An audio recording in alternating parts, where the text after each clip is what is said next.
Good morning. Wala na akong pakialam sa itsura ko. Kasi, wala na. So, it's October 2, 9:39 a.m. Hindi ko alam kung paano ko mag-uumpisa. Mahirap to at mahabang kwento.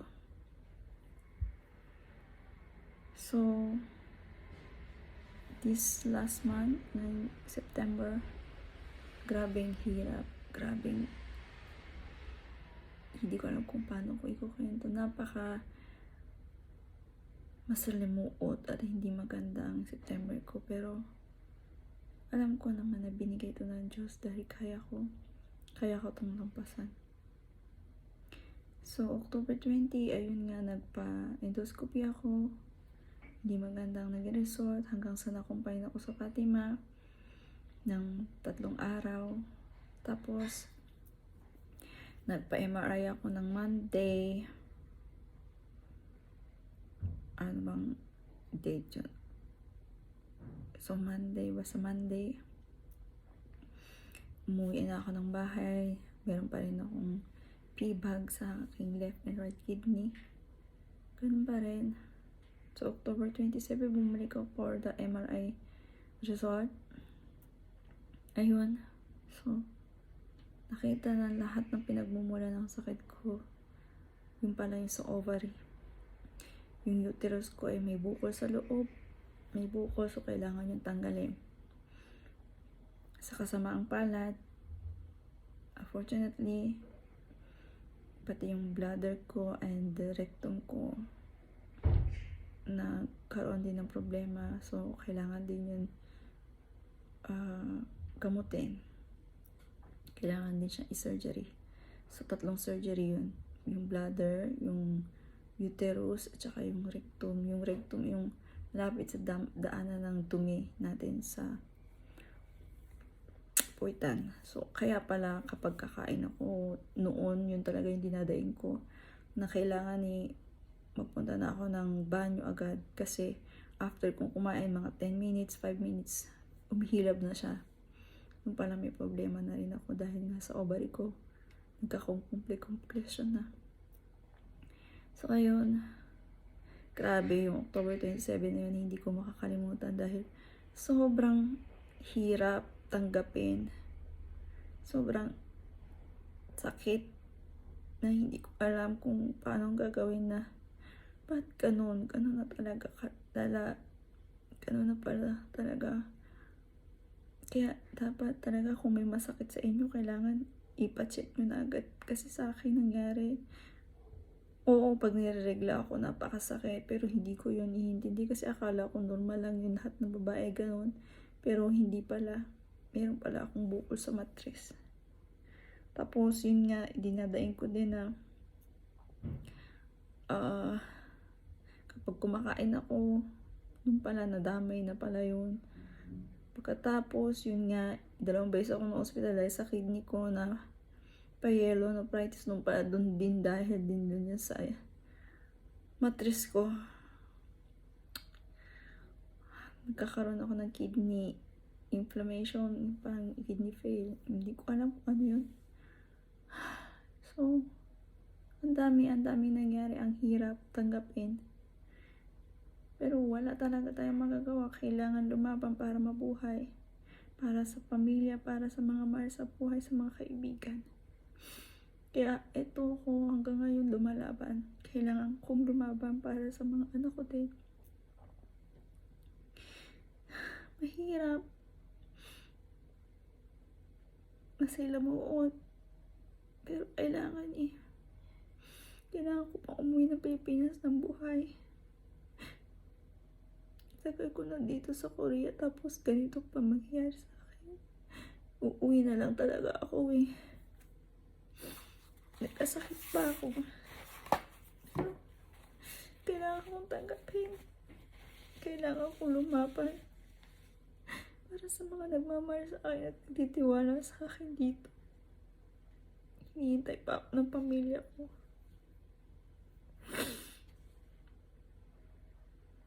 ala na, naubos na yung luha ko. October 27 pa yun. September 27 pa yun eh. Ngayon, nasa process na ako ng pagtanggap at paghahanda sa pag-opera sa akin. Kasi, noong October 27, umuwi kami.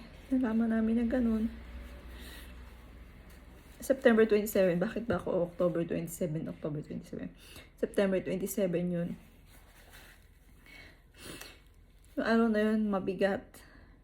Mahirap tanggapin. Umuwi kami ng bahay.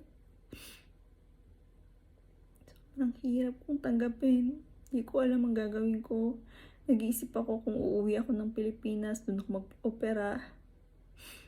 Pero marami nagsasadya sa akin na dito na lang sa Korea kasi maayos, maganda ang operasyon. Mahal, tama. Mahal pero okay. Hindi ko naman sinasabi hindi maganda sa Pilipinas, pero nandito na kasi lahat ng diagnosis ko, lahat ng test ko, alam na nila lahat. Yung ire-ready ko na lang yung sarili ko. Ang hirap. Ngayon, nasa stage na ako ng pagtanggap, paghahanda ng sarili ko. Kasi, September 30, bumalik kami ng hospital.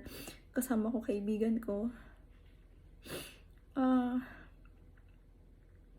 Una, hirap na hirap kaming dalawa kasi pareho kaming Pilipina.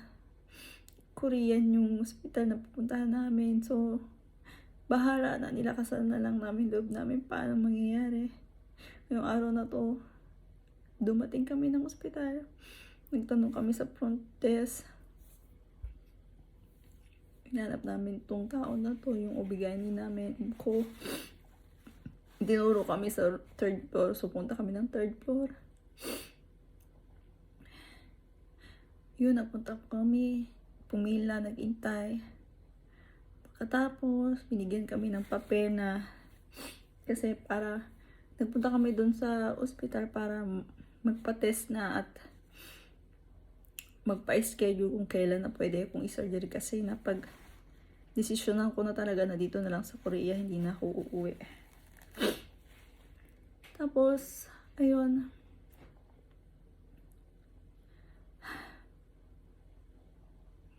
Yun, ginawa kami ng papel kung anong sa anong test ang kailangan namin.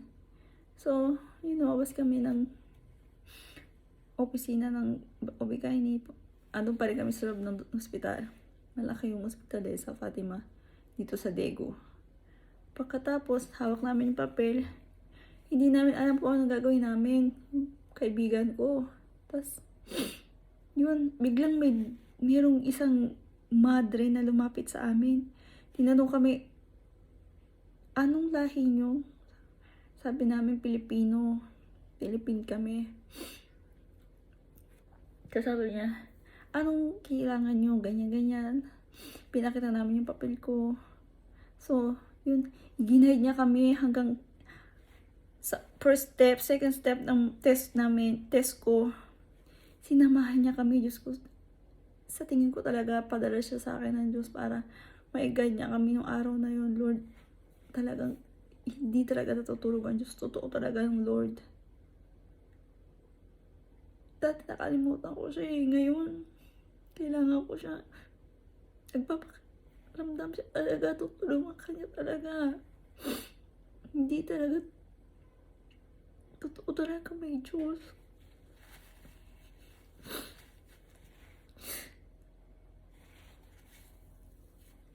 Totoo talaga may Diyos. Kaya sa mga nawawalan ng pag-asa, huwag kayong mawalan ng pag-asa. Meron. Yung araw na yun, litong-lito ko. Hindi ko naman gagawin ko kasi wala yung kasama ko lagi sa ospital eh.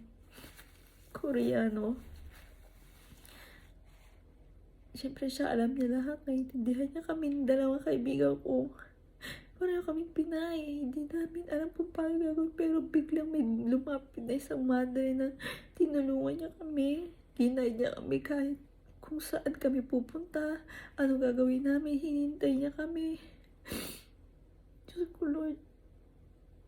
Nakakakilabot pero totoo talaga na may gagamitin ng Lord para tulungan ka. May gagamitin siya. Meron siyang ipapadala. Kaya mararamdaman mo talaga yung presensya ng Lord. Yun, matapos namin lahat ng test, kasi pinabayan niya kami, sinamahan niya kami. Kasi kung kaming dalawa lang ng kaibigan ko, baka magtagal kasi hindi namin alam yung floor, hindi namin alam kung saang windows kami pupunta. Pero sinamahan niya kami, salamat po talaga, Panginoon. Yun, natapos ang araw na yun. Na-accomplish namin kahit na kaming dalawa lang dahil tinulungan kami ng Lord. Pagkatapos, meron pang itinuro sa amin yung madre na merong translator, marunong mag-English, meron pang social welfare na hindi lang talaga yung pag-guide niya sa amin, kundi meron pang plus na makakatulong sa akin sa ospital. Ngayon, natapos namin lahat, bumalik kami sa third floor sa Obigayni para ma-schedule na kung paano, kung ano yung resort. Naging okay naman lahat ng resort ko, x-ray, ihi, dugo. So, ayun. Bumalik kami ng third floor ng kaibigan ko. Ayun na, na-schedule na October 14. So, ngayon, nagpapalakas na ako, nanda ako sarili ko para sa operasyon. Alam ko, kaya ko yun. Alam ko, yung Diyos nandiyan lang. Hindi niya ako papabayaan, hindi niya ako iiwan.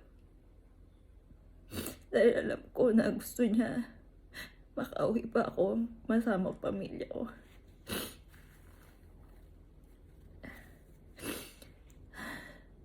Binibigyan niya pa ako ng chance na mabuhay. Kaya, hindi totoo na pinapabayaan tayo ng Lord. Nandiyan lang siya.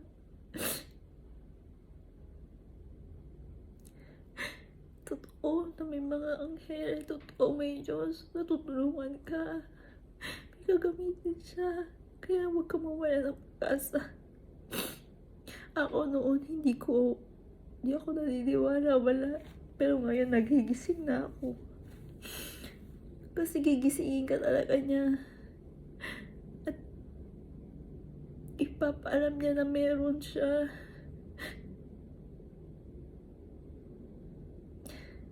Kung hindi pa nangyari sa akin to, siguro hindi ko malalaman, hindi ako makakabalik sa kanya. Hindi ako maniniwala pa ulit. Pero hindi ko naman iniisip na magkaganito kayo. Pero siguro kailangan maniwala talaga tayo na mayroong Diyos totoo.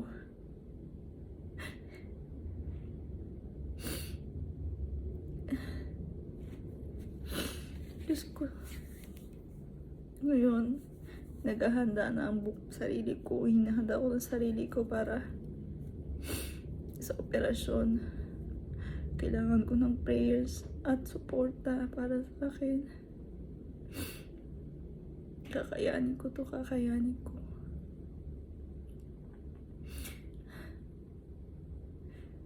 Alam ko mahirap.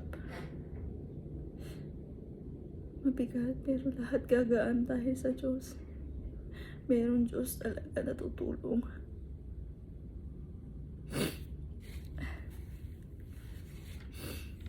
Manalig lang talaga tayo.